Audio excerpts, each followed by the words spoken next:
Though the Seahawks are off this weekend, they're still in first place and they've got 7 games remaining on the schedule. What do they need to do to hold off the 49ers in the second half and win the NFC West? Nick Lee and I are going to be breaking it all down on our Blue Friday edition of Locked On Seahawks. You are Locked On Seahawks, your daily Seattle Seahawks podcast. Part of the Locked On Podcast Network, your team every day.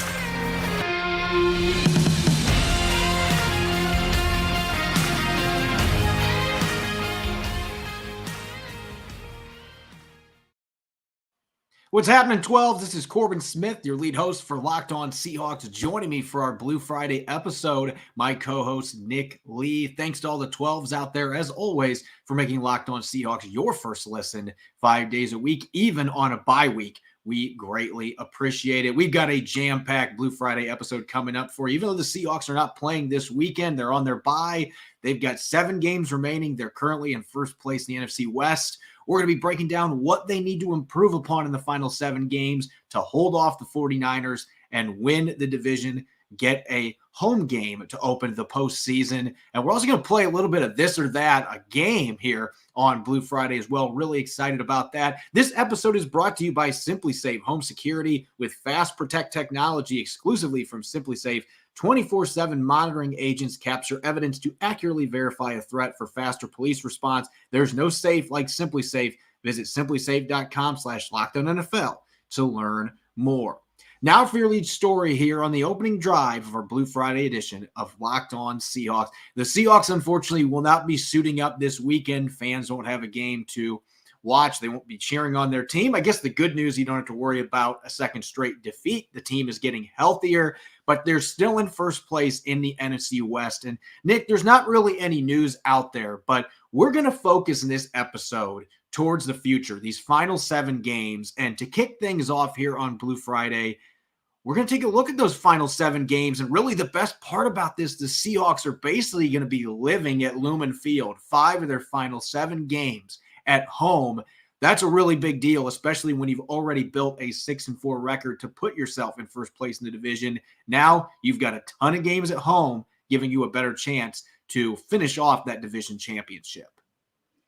Yeah, I mean, with one of those road games being at LA, which isn't exactly the the hostile environments you can invent in the NFL. The other one absolutely is in Kansas City. So the two opposite ends of the spectrum as far as their final 2 road games, as far as environment and what they're up against. But overall, I think it is a favorable schedule. I know that in the NFL, it's any given Sunday, especially when it looks like it's 3 division games. So it's going to be a bit of a rock fight there in the NFC West. But I do think that on paper, I know that football isn't played on paper, but on paper, this is a favorable second half or faux second half of the schedule.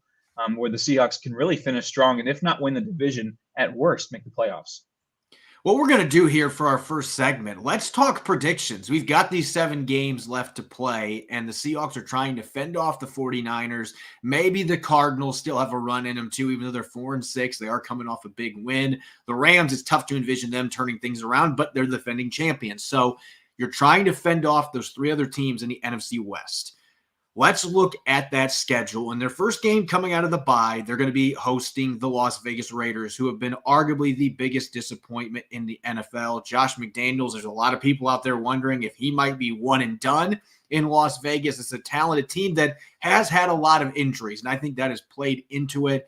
As you mentioned, any given Sunday, you can't take an opponent lightly. The Raiders still have a lot of talent. They've got Derek Carr and Devontae Adams by themselves, can do a lot of damage, but this feels like a game to me that the Seahawks should be able to win fairly handily, especially because the Raiders' defense has been atrocious, stopping the run and stopping the pass. They haven't been able to rush the passer as well as they thought they were going to. It's at Lumen Field, coming off a bye.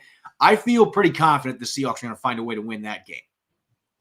I do too. The Raiders are a mess, and I've never been super high on Josh McDaniels as a head coaching candidate. He's a fine coordinator. He's one of those guys I think that really has his niche as a coordinator. He's had a couple goes at head coach. I just don't know if he's got that material. It might not be fair with 1 year, but the Raiders are a mess. And so I expect the Seahawks to win, especially at home. Even if this game was in Vegas, I would expect the Seahawks not only to win, but a lot of 12s wouldn't mind traveling to Vegas and filling that place. So I'm going to go ahead and chalk this up in a win. And now I think what's interesting, Corbin, is this next game against the LA Rams. With both team, the Seahawks have not played the Rams yet this year, defending Super Bowl champions. They're kind of a bit of a mess.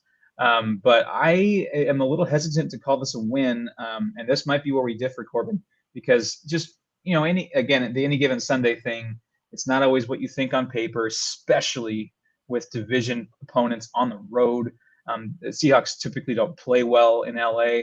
I know they beat the Chargers and kind of got over that mental hump, but I'm going to actually chalk this up as an L.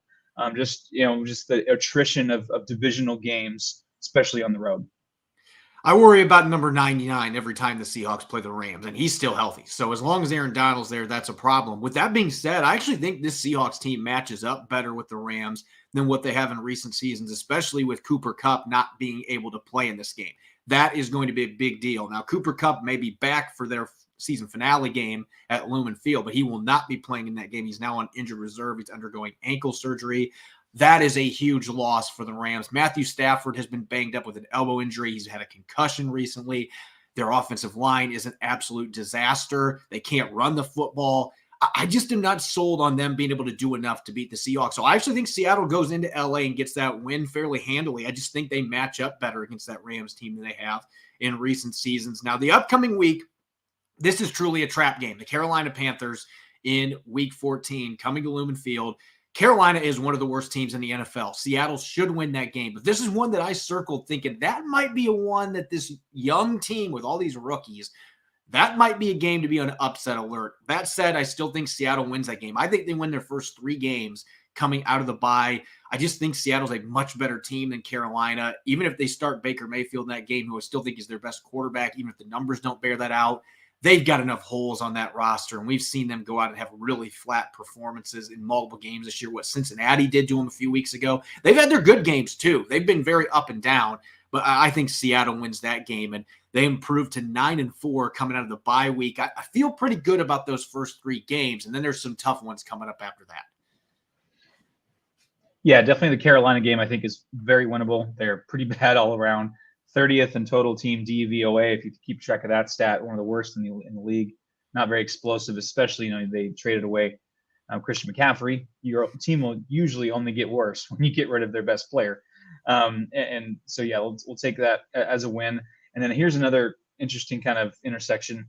The 49ers at home, usually, at least in the Russell Wilson era, the Seahawks have really had the 49ers number, no matter how talented or good the 49ers seem to be. And they have had some great teams in the last decade, much like the Seahawks. And this year, I think they're a very fine team. I don't think they're a dominant team. I'm not sure how far they'll go if they make the playoffs and the 49ers, but I think there's some pieces there, especially with Christian McCaffrey, and just some of the explosiveness he adds and the versatility.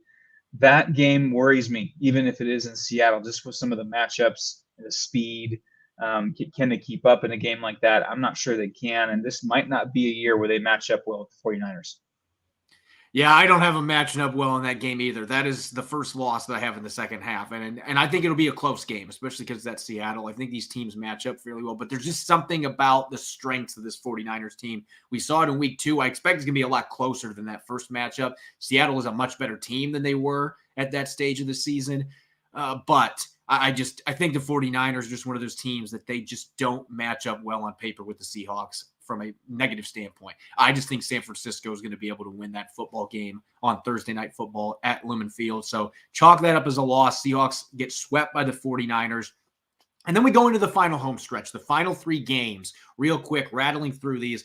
I don't like Seattle's chances of going to Kansas City on Christmas Eve and beating Patrick Mahomes. To me, that is the toughest game they have left on their schedule. Very difficult road environment. In fact, I could see that game getting ugly, even with how well the Seahawks have played. If they can run the ball, control the clock, maybe they have a chance, but that's going to be a really difficult one. So I have them losing both those games at home to San Francisco and on the road to the Chiefs. And then I am finishing up on a winning note. The New York Jets are a much better team, but I still don't trust Zach Wilson. I know BYU guy over there, but I do not trust him to win a game against Geno Smith right now. Geno Smith is the far superior quarterback. I think Seattle can run the football against him. The Jets are an upstart team, but I think the Seahawks win that one. And I think they sweep the Rams, because going back to the 49ers thing, the 49ers are not a good matchup. I just think the Rams, especially the injuries they've got, the offensive line struggles, it's a good matchup for the Seattle Seahawks this year. So I think they win that one. And I think they finish the year off with 11 wins and 5 losses. And I think that would be giving them a really good chance to win this division, because the 49ers have some other very challenging games in the second half of their schedule.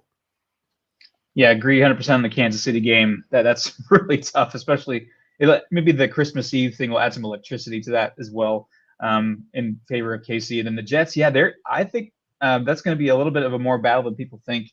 They have a really, really good defense. They're 6th in defensive DVOA. They're 3rd in the NFL in expected points contributed on defense. Very, very talented, consensus top 10, maybe even in some respects top 5 defense in the NFL. But yeah, much like your mom's friends, you shouldn't trust Zach Wilson either. Had to throw that in there. Anyway, he is improving. He's shown some improvement from last year, but he is very much a roller coaster ride. But if the Jets can run the ball well and play the defense they have, then they're going to be a handful. But giving it, on New Year's Day in Seattle, I think there's enough factors there where it'll favor the Seahawks. And then I think they flip around and do beat the Rams at home to finish. So in my book, with 2 straight strong wins. We'll talk about what the Seahawks need to do in the second half to make sure they do win the NFC West. We're going to get to that coming up next. Areas of improvement for the current NFC West leaders so that they can maintain their division lead through the end of the season. We'll get to that here in a moment. This episode is brought to you by Tommy John. Getting stuck in Black Friday crowds, that's super uncomfortable. Shopping Tommy John's Black Friday sale from your couch, that's super duper comfortable. When you give your loved ones Tommy John, they're that much more comfortable, so they can do everything better. Shop Tommy John's Black Friday sale right now and give the gift of comfort to everyone on your list, including yourself, with brand new Tommy John underwear, loungewear, and pajamas. With over 18 million pairs sold, giving Tommy John has become a holiday tradition. 97% of women and men love getting a gift from Tommy John. That's why Tommy John doesn't just have customers, they have fanatics. I personally love wearing Tommy John because they're beyond comfortable, and they're not just stay-at-home apparel either. You should get Tommy John too. Every gift is backed by Tommy John's best pair you'll ever wear, or it's free, guarantee. Shop Tommy John's Black Friday sale going on right now and get 30% off site-wide at TommyJohn.com/lockedon. 30% off everything right now at TommyJohn.com/lockedon. See the website for details.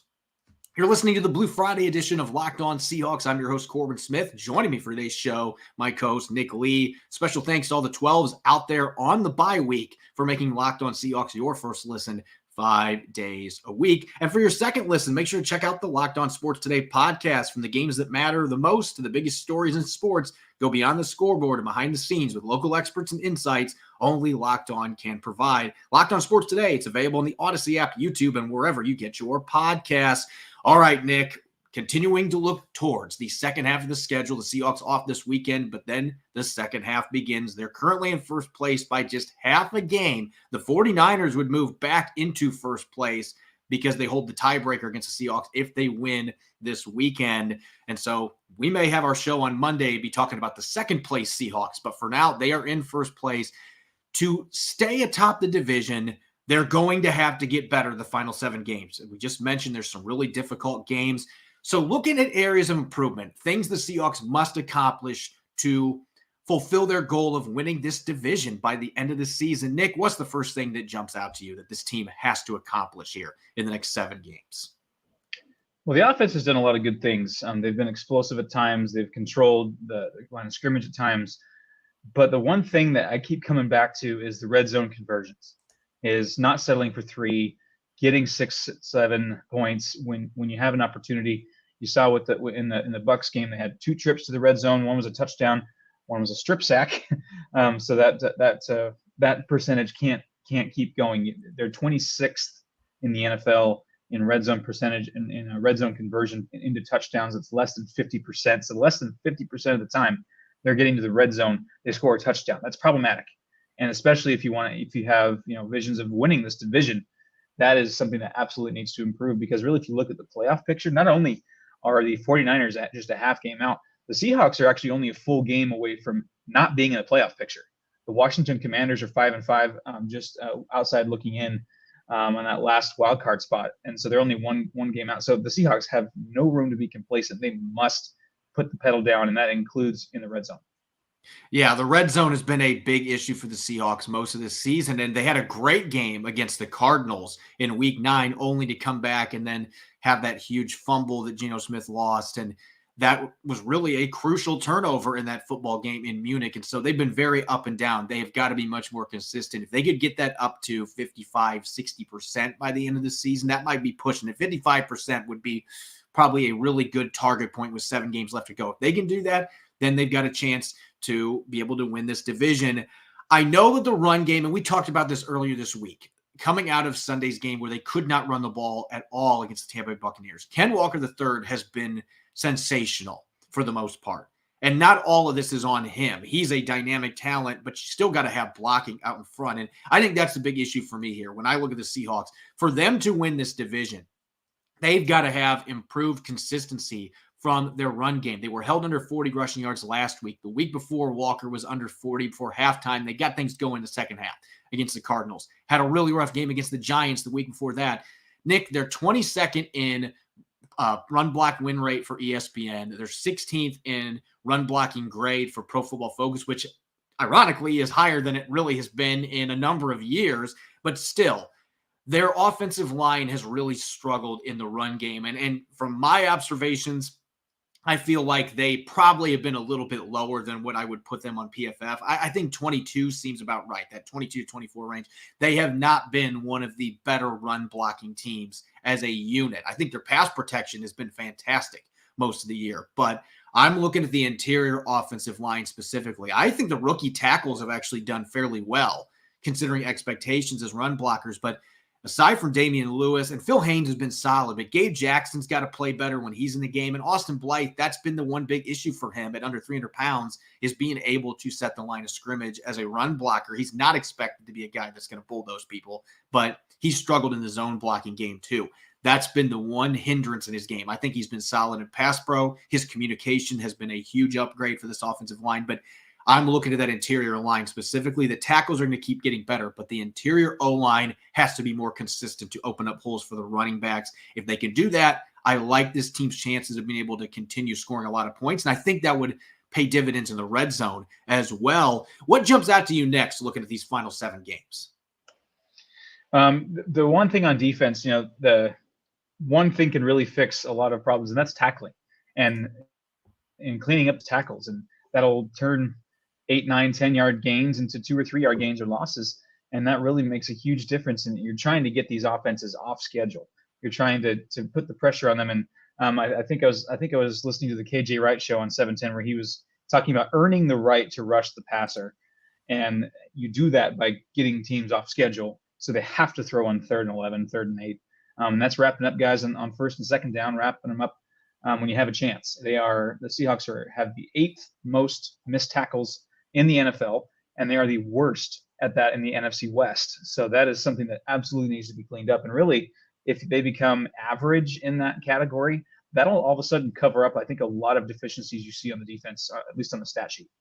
Yeah, there were a lot of first down conversions that were picked up on 3rd down by the Buccaneers just simply because of missed tackles or poor pursuit angles on Sunday. I think the pursuit angle is actually a bigger deal than the actual tackling was in Germany. And maybe some of that was the footing, but again, both teams were playing on that poor field surface. And so you can't use that as an excuse, obviously. There's not a lot to nitpick with this offense in terms of the way that Shane Waldron has called plays. I love that the tight ends are getting involved this year. That's been a big part of the formula, scoring all these points, being a top 10 scoring offense for most of this season. I've liked the design of the run game, even if it hasn't been consistent with the blocking up front. But there's one thing that I'd like to see the Seahawks get back to doing a little bit more. I'm not asking Geno Smith to chuck the ball downfield 40-plus yards 15 times a game like Russell Wilson loved to do. I'm not asking that, but you've got 2 of the elite deep ball threats in the NFL in DK Metcalf and Tyler Lockett. And you look at the stats this year, they're still in the top 20 in receptions and receiving yards in the NFL. So from that perspective, they're still reliable star targets. But neither one of them is in double digits for 20-plus yard receptions after 10 games. That's astonishing to me. And they've combined for 3 receptions of 40-plus yards. I think they've got to find a way. Geno Smith has shown that he can make these throws, and maybe it's Geno is just more risk-averse, and I guess that's okay. We don't want the turnovers, but when you've got star talents that can take the top off of a defense the way that DK Metcalf and Tyler Lockett can, there's got to be a way you can get a few more shot plays to them. I'm not asking these guys to just start slinging it down the field left and right, because that's not going to be their game, and it shouldn't be. But I think you got to find ways. If you really want to get your offense over the top, get a few more shots to these guys to really stretch the defense out. That's going to help your run game. It's going to help your short intermediate passing game. So I think you got to get these receivers, these two stars, involved more with the vertical passing game in the second half of the season. And my third point is kind of a weird one. I was just doing some digging on where the Seahawks really need to start improving. And I noticed that in the first, second, and fourth quarters, they have scored 7 touchdowns or more. And in the third quarter, they've only scored 2 all season. And they are actually, I think, 21st. They're in the bottom half of the league in both points allowed and points scored in the third quarter. So that means, starting out strong in the second half, and whether that be you're nursing a small lead into halftime or you're trying to stage a little bit of a comeback after halftime. They haven't really done themselves a ton of favors right out of the gate in the second half. So I think if I have to nitpick something else, it is starting out a bit faster after halftime and establishing or either reestablishing that rhythm that you had in the first half, or finding it, changing something, and making it work in the third quarter. I'm glad that you mentioned those struggles coming out of halftime, because I feel like there have been several games this year, and I don't have all the stats sitting right in front of me, but it feels like the third quarter has really been a struggle getting teams off the field defensively this year. And even with the improvements in that 4-game winning streak, Seattle was near the top of the league in third down percentage. But even with those 4 games, you add in how poorly they played on third down on Sunday against the Buccaneers. That moved them back down a few pegs. But this team has got to be better on third down in terms of efficiency. Right now, they're 27th in the NFL, 44.5% of the time opponents are converting on third down. They've got to find a way to get that down at least 3 or 4%, get closer to that 40% threshold where you typically see good defenses. And some of this boils down to, and we talked about this coming out of the Buccaneers game, Tampa Bay was getting good, healthy 3-4 yard runs consistently on first and second down. Tom Brady wasn't taking a lot of shots downfield, but he was getting those short completions that are efficient, and they put you in ideal third down situations. Seattle's got to win more on first and second down, getting 1 or 2 yard run stops and getting incompletions or limiting those completions after the catch. That didn't happen on Sunday. And so I think that you would see, and we saw those 4 games they won in a row, they were doing a much better job of stifling the opponent on first and second down, and that created more ideal third down situations. It's better to rush the passer in those situations, and Seattle had a bunch more sacks, and that was one of the big reasons they were able to do it. Can you find a way to do that more consistently? Because they're 30th in time of possession right now, too. They've got to find a way to get the ball into their offense's hands a little bit more, and that's been a big problem in the third quarter, too. There's been some long drives that opposing offenses have had, and then Geno Smith sitting on the sideline like, well, I'm not going to be able to do anything with that, and that was an issue last year. So I actually think that's the biggest thing they have to improve for this entire football team going in the second half. Just be slightly better on third down, a couple extra possessions for the offense. You're probably winning games like the one they lost on Sunday, and that's going to be all the difference trying to win this division. Coming up next, we're going to play a game here on Blue Friday. We don't have any keys to victory with there being a bye week. Haven't figured out what you need to do to win on a bye week. Just stay healthy and don't do anything stupid. But we're going to play a little bit of this or that, looking at a couple of different topics related to the second half and maybe some year-end statistics as well. Should be fun. We're going to get to that here in a moment on our Blue Friday edition of Locked On Seahawks. This episode is brought to you by BetOnline. BetOnline.net is your number one source for betting football and the start of the new basketball season. Find all the latest player developments, team matchups, news, podcasts, and in-depth analysis on every game. And as always, BetOnline remains your continued source for all your sports and wagering information with live betting and up-to-the-minute scores for every sport out there. It's the fastest and easiest way to check in on all your favorite games and events, including MMA, boxing, and golf. Head to their website today or use your mobile device to learn more. Bet online, where the game starts.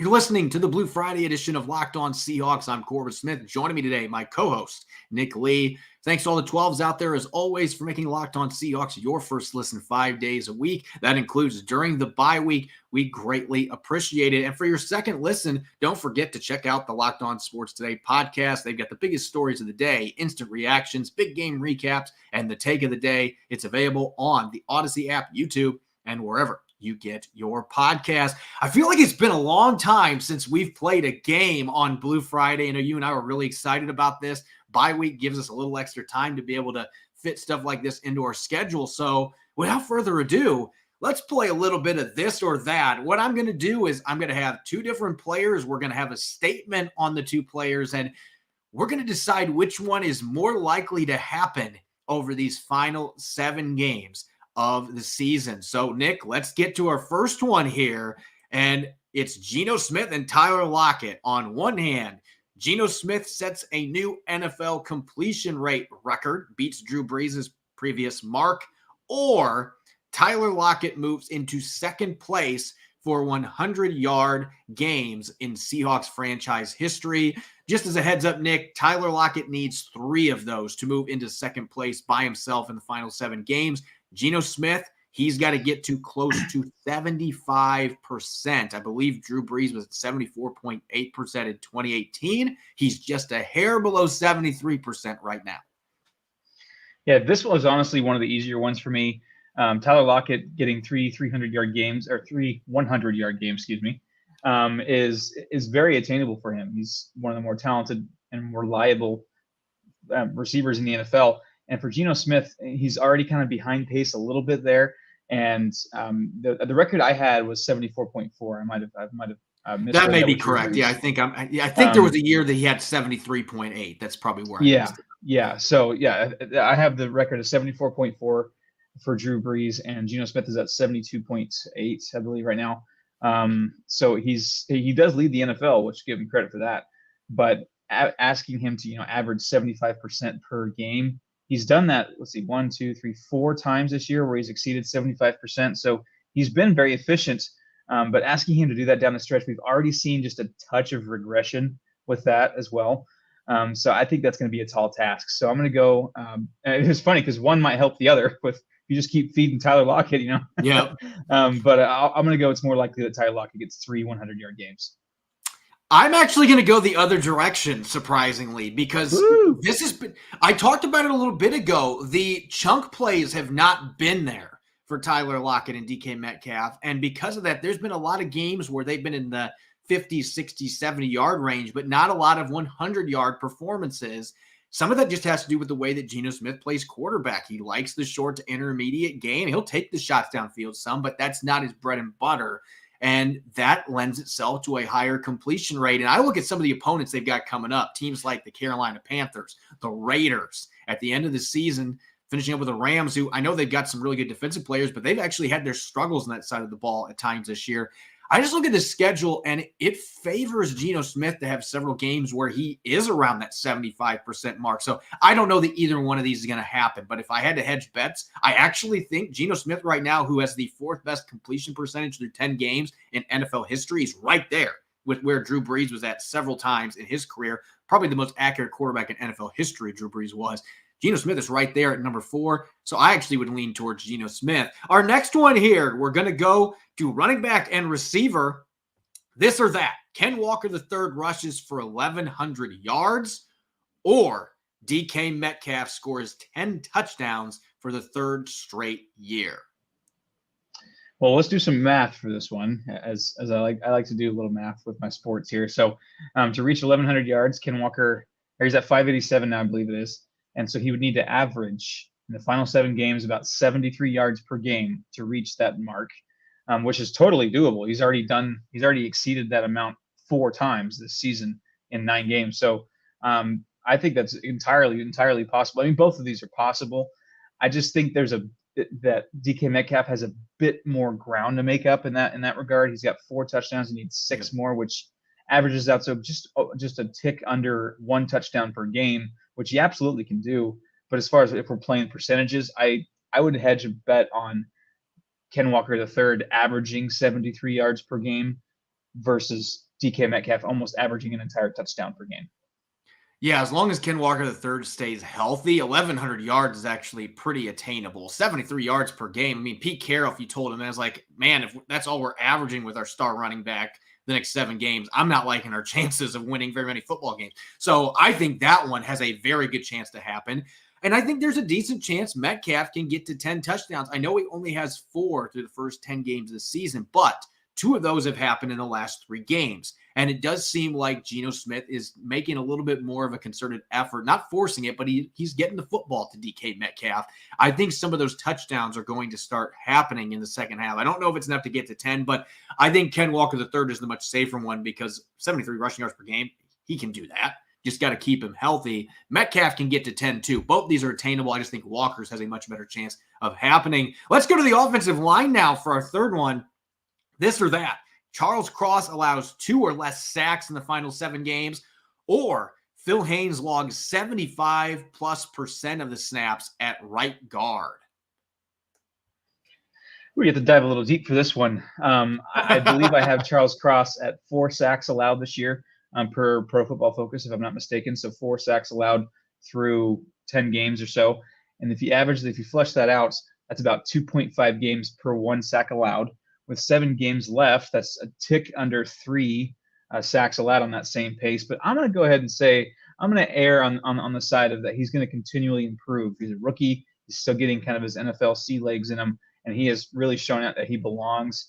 And I think the more comfortable he gets, the more experience he gets, the more battle tested he becomes, the better he's going to be. So I think that he's not going to keep up that same pace. I really think that Charles Cross can meet that, or 2 sacks or less allowed for the final 7 games. If he's had a pretty solid season already, and I think he's only going to get better. So that and Phil Haynes, I believe he's only exceeded 66% of the offensive snaps twice this year. I know that it's probably trending towards him playing more in the last 7 games, but I just like Charles Cross's chances of continually improving and not allowing more than 2. Yeah, that last one with Metcalf and Walker, I felt like both those were pretty attainable. This one, I feel like both these might not be. Now, Charles Cross, 2 sacks in 7 games, that's definitely doable, especially because he's playing really well the last couple of weeks. No sacks, no pressures allowed against the Buccaneers. And even without Shaquille Barrett, they've still got some pretty solid guys rushing off the edge. And it's an aggressive defense that blitzes a lot, puts a lot of pressure on your offensive line in general. I think 2 and 7 is doable, but then again, you got to play Nick Bosa. He could get those 2 sacks in 1 game working against Charles Cross. On the other side of the coin, I've been saying this, and it's not even knocking Gabe Jackson, but Phil Haynes is playing better in all facets. I've been saying that since week 2. I don't know that they're going to move away from this platoon that they're doing right now, though, because it's working pretty well. It's allowing them to keep both guys fresh. But if they were going to play one guy, I would say that it's going to be Phil Haynes. I just don't think he gets to that 75% threshold. I think the Cross thing has a better chance of happening, but I'm not sure that I could see either one of these happening. All right, let's go to the defensive side of the football now. This is going to be a really fun one, Nick. I know you were psyched about this one going into the show. Darrell Taylor leads the Seahawks in sacks, or Uchenna Nwosu leads the NFL in sacks. Pretty interesting dynamic here on this one. Yeah, I guess both of these can't happen by default. Or yeah. So this is definitely one or the other. Man, just looking at where there are, Darrell Taylor has 3, 4 behind Nwosu's 7 so far. And Uchenna Nwosu is 4.5 off the pace of 11.5 sacks, is the current clubhouse leader in sacks for the NFL. So if you're going strictly on who has a smaller gap to close, it would be Darrell Taylor. And also for me, with Uchenna Nwosu, he has the entire league as competition to reach that mark to lead the NFL, whereas Taylor pretty much has Nwosu. That's about it as far as competition for leading the team in sacks. And so basically, I think it's more likely that Darrell Taylor gets hotter as Nwosu kind of maybe cools off a bit, than Nwosu continues this crazy pace to 13, 14 sacks, and even then that probably won't be enough. Just with the premier talent pass rushing around the league, we might. I don't know if we'll get a TJ Watt kind of season this year, but we'll definitely approach 20, I think, and I don't think Nwosu will have that much in the tank to get there. I think he's having a fine season, a Pro Bowl season, dare I say, but I think that the odds are in Darrell Taylor's favor to get hot. Well, maybe having time to catch Nwosu, as Nwosu might not be able to maintain that pace. Yeah, and this isn't even taking a shot at Uchenna Nwosu because of the season he's had, but he's already got a career high in sacks, and sacks can be one of those things that are fleeting. Like you can get a bunch of them in a 3 or 4 game span and then go 3 or 4 games without one. And it doesn't mean that you're not playing well. You might be generating pressure, but the quarterback's getting rid of the ball, or you're pressuring and then a teammate ends up getting the sack. So it can be difficult to project sacks. And Darrell Taylor has strip sacks in 2 of his past 3 games. I feel like he has heated up some in this situational role they're using him in. They're going to be playing some teams that really like to throw the football in the second part of the season too. So I actually would be leaning towards Taylor on this one too. I just think it's going to be really difficult for Nwosu to actually jump up to the top of the NFL in sacks. It's not going to be easy for Taylor to make up that 4 sack discrepancy, but at the same time, we've seen what he's capable of doing when he gets hot. If he gets a couple games where he gets multiple sacks, boom, he's right back in it, and you got 7 games to do that. So I would lean towards Darrell Taylor on that one too. All right, this is another fun one on defense. Jordan Brooks racks up 195 tackles. That would be a new franchise record for a second straight year. Or Tariq Woolen expands on his rookie record and intercepts 8 or more passes. Oh man, both of these are pretty beefy numbers. Man, I think that Jordan Brooks, he's just a tackling machine, man. Like he's quietly racking them up 106 through 10 games to 10.6. So yeah, that he would have to pick up the pace a little bit to reach the 195. But that has, for me, I'm going to go with what needs less luck. And Tariq Woolen is starting to build a reputation, and that will cause him to see less targets. And sometimes interceptions, you got to get a bit lucky. You got to be in the right position. You got to have clean look at the ball and catch it. And guys got to throw your way. And that's not always going to be the case, especially now as he builds more of a reputation as one of the better younger corners, more talented young corners in the entire NFL. There's a little less luck involved in what Jordan Brooks does on the defense as just a vacuum cleaner. So I'm going to go with Jordan Brooks. I know that's a toothy number. That's a big, beefy number at 195. But I think just the odds of that happening are better just because teams might start shying away from Tariq Woolen, and the interception number has a bit of luck involved, whereas Brooks is just going to keep racking up tackles right and left. You look at the pacing, and both of these are about on pace, maybe just a tick below. Like you said, Jordan Brooks would need to get a few more tackles mixed in there in these final 7 in terms of his pace, but he's not that far off. And Tariq Woolen with 5 interceptions in the first 10 games, if you're looking at 15, he'd be at 7.5 if you're playing 15 games. So he's actually right on that pace, but interceptions are so difficult to, again, it's another thing like sacks. They're difficult to project. And you mentioned it. Quarterbacks are already not throwing as much at him because they know, you know what, that guy's a freak athlete and he's going to jump the football and he's going to pick me off if I keep testing him. Kyler Murray hasn't learned that yet, and he's paid for it. He probably could have been picked again 2 weeks ago. He's busy playing Modern Warfare 2, so that's okay.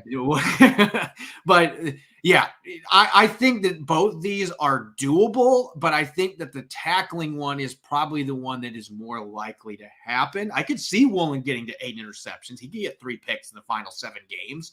He's already had a 4 games in a row streak with picks earlier this year. It's just I don't know that the targets are going to necessarily be there for him. If teams do keep throwing the ball at him, then he'd have a chance. So I would go with Brooks being the safer bet here. I think they're both doable, though, on this particular one. Really fun one, real quick. Pete Carroll passes Mike Holmgren for all-time wins. He needs 4 victories to do that, and Jason Myers makes at least 8 50-plus yard field goals. He has made 5 of them so far. I don't know about you, Nick, but this one actually seems pretty easy to me. Yeah, I think Pete Carroll going 4-3 in the last 7 games of this season. That's what I had him, and I that's what I have the Seahawks going in the second half. You had it 5-2, I believe, and I think that mine was a bit of a conservative one. So I could easily see the Seahawks rattling off 5 more wins this year. So I'm going to go with the Pete Carroll. I think Pete Carroll is going to get to that number. Not, Jason Myers has had a pretty good season, especially a bounce back year from last year. I'm hoping they don't need him to do that because I'm hoping the offense pushes down the field and actually scores touchdowns. But as far as, again, playing the odds, I think the odds are more in favor of Pete Carroll going at worst 4-3. And the Seahawks are going to be playing some games they're going to be playing 5 of their final 7 at home. And we know the weather is going to be potentially a major impact for kickers. And so long field goals are going to be difficult to come by. Now, when they're down in LA, he's already shown that he can make 50-plus yard field goals. And maybe Pete Carroll will be more willing to give him those chances with how efficient he's been. But I just don't know that he's even going to get 3 more 50-plus yard kicks the rest of this season, let alone making 3 of them. Pete Carroll's got a better chance to get the 4 wins in 7 games. And it would be the second time he's passed Mike Holmgren. He passed him for the Seahawks all-time winning record. Now he would pass him for all-time wins with all teams, which would be an accomplishment given the head coach that Mike Holmgren was for the Packers and the Seahawks during his time with both those teams. As always, you can follow me on Twitter, Corbin Smith NFL. You can follow Nick at NickLee51. Make sure to check out Locked On Seahawks on Apple Podcasts, Google Podcasts, Spotify, and streaming 5 days a week on YouTube. Coming up on Monday, we'll be back to game week. We're going to start shifting the gears towards the Las Vegas Raiders. I'll be rejoined by Rob Rang. And of course, we'll answer your mailbag questions that we do each and every Monday. Enjoy your weekend. Enjoy the stress-free weekend without the Seahawks playing. Go Hawks.